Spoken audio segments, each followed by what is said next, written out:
Homeschooling is cool and all, but are you really going to be homeschooling your children for all 12 years of their education?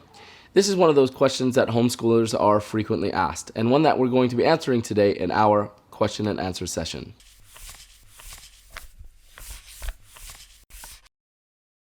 Welcome back to AbiHomeschoolsToo and another one of our Q&A sessions, where today we're going to be discussing that question that some of us might get, or some of you might have, which is, when are you going to put your kids into school? When are you eventually going to give up and just say, all right, it's time to ship them back to the public or private school so that somebody else can take care of the rest of the educational process? Someone might hear that, are you really going to teach your child for 12 years? Well, if you understand anything about our methodology, if I'm still teaching my child when he is 18, then I definitely did something wrong. The simple and easy answer from me is no, absolutely not. In no way, shape, or form am I going to stop homeschooling my children, nor am I going to put them into some form of institutionalized education for K through 12. Regardless of whether it's a private school, public school, or charter school, at the end of the day, we didn't start this race except with the intention of finishing it. Now, this question does bring up a very valid subject, which is that many homeschoolers do drop out. People have different circumstances, people have different levels of motivation. Some individuals might be single parents with 2 jobs. Other people might not be able to keep up with it because it's hard work and it consumes a lot of time and they just have other priorities.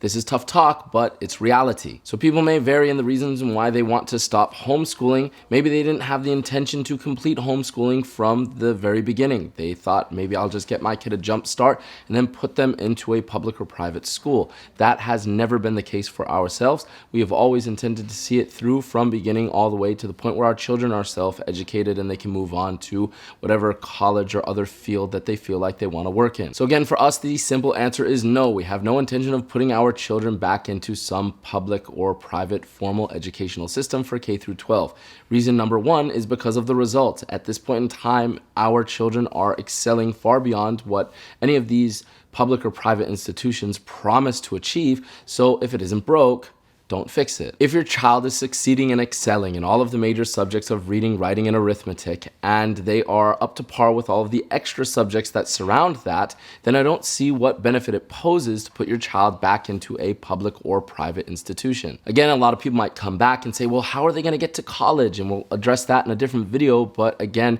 there's no need to go to a public or private school and graduate with a diploma to get into a college or university. Some people decide after a while, we got to put our kids back into the public or private school because homeschool life is lonely. Well, if you haven't been able to socialize your kids at this point, it's probably going to be difficult for them at whatever age they are to jump into a public or private school, because at the end of the day, you have that whole new kid syndrome and you've got 2 or 3 days to make it, or that's going to be a very miserable experience to put your child through. Again, this has never really been a motivating factor for us, and it's never been some part of the consideration of whether we should or shouldn't put our child back into a public or private school. And at the end of the day, there are so many extracurricular activities out there that you should be able to make up for the lack of socialization that you're supposedly supposed to get in one of these public or private schools. Second is that if you're homeschooling your children, chances are that you have a child that has varying levels and varying subjects. So what do you do with a child that has, say for example, a 9th grade reading level, a 5th grade math level, and a 4th grade writing level, but they're only at the age of 2nd grade?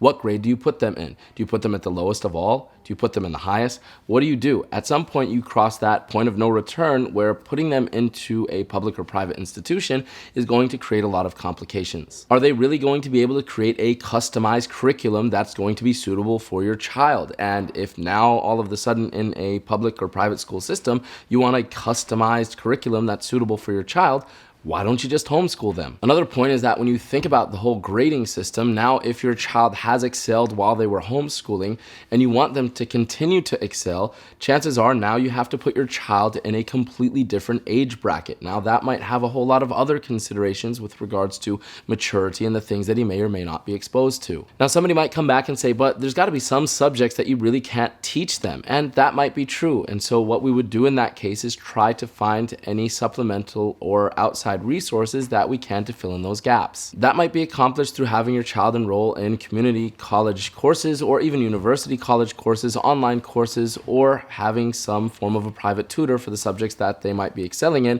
to a point which is beyond your capabilities. Whatever you're helping your child with at this stage, it's not going to be rocket science. But let's say, for example, that you have an 8, 10, or 14-year-old child that's capable of doing rocket science. Well, if that be the case and somebody catches wind of it, there are plenty of institutions out there that would probably really be interested in supplementing that child's education. Also, if you're following a method of trying to teach your child not only how to, but why to want to self-educate themselves, eventually they're going to be off of their training wheels and they won't need your help. Again, we're not trying to put anybody down. At the end of the day, people have different circumstances, levels of motivation, and intention for why they want to be involved in their children's education in the first place. But for us, I would say that we are highly motivated parents and that we would like to see this process all the way through.